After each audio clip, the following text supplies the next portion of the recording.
ഇത് ഗപ്പികളല്ല. ഇങ്ങനെ പറഞ്ഞാൽ നിങ്ങൾ വിശ്വസിക്കുമോ? ഇവന്മാരാണ് റെഡ് ലേസ് എൻലേസ്. തിരിച്ചും മറച്ചു നോക്കിയാലും നമുക്ക് ഇവന്മാരെ ഏകദേശം ഗപ്പികളെ പോലെ തന്നെയാണ് കാണാൻ പറ്റുക. ഗപ്പികളെക്കാൾ വലിപ്പക്കുറവും നല്ല ഇമ്മ്യൂണിറ്റി പവറും ഇവന്മാർക്കുണ്ട്.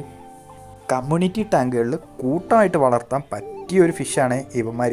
ഗപ്പികളുടെ അത്രയും കുട്ടികളെ തിന്നുന്ന സ്വഭാവവും ഇവന്മാർക്കില്ല. അതുകൊണ്ട് തന്നെ തുടക്കക്കാർക്ക് ചെറിയ ടാങ്കുകളിൽ പോലും വളർത്താൻ പറ്റുന്ന ഒരു ഐറ്റമാണ് ഈ എൻലേസ്. ഗപ്പികളെ പോലെ തന്നെ അല്ലെങ്കിൽ ഗപ്പികളെക്കാളേറെ ഡിഫറെൻറ്റ് വെറൈറ്റീസ് നമ്മുടെ എൻലേസിലുണ്ട് കേട്ടോ. നമ്മുടെ തോടുകളും പുഴകളിലും നമ്മൾ ഗപ്പി എന്ന് പറഞ്ഞ് പിടിക്കുന്ന പല സാധനവും ഗപ്പികളല്ല, മിക്കതും നമ്മുടെ ഈ എൻലേസാണ് കേട്ടോ. വലിയ ടൈൽസും കളേഴ്സുള്ള നമ്മുടെ പല ഗപ്പികളും നമ്മുടെ നാച്ചുറലായ തോടുകളും പുഴകളും സർവൈവ് ചെയ്യാനുള്ള ചാൻസ് വളരെ കുറവാണ്. ഇതുപോലത്തെ അടിപൊളി ഇൻഫോർമേറ്റീവ് വീഡിയോസ് കാണാൻ വേണ്ടിയിട്ട് നമ്മുടെ പേജ് ഒന്ന് ഫോളോ ചെയ്യാൻ മറക്കണ്ട. പിന്നെ നമ്മുടെ വീഡിയോ കാണുന്ന പേരെല്ലാവരും ഒന്ന് ലൈക്ക് ചെയ്യാൻ മറക്കണ്ട കേട്ടോ. നമ്മുടെ ഫാമിൽ തന്നെ ഏകദേശം 4 വെറൈറ്റി എൻലേഴ്സ് ഞാൻ വളർത്തുന്നുണ്ട് കേട്ടോ. അപ്പോൾ അടുത്ത വീഡിയോ കാണുന്നവരേക്കും ബൈ.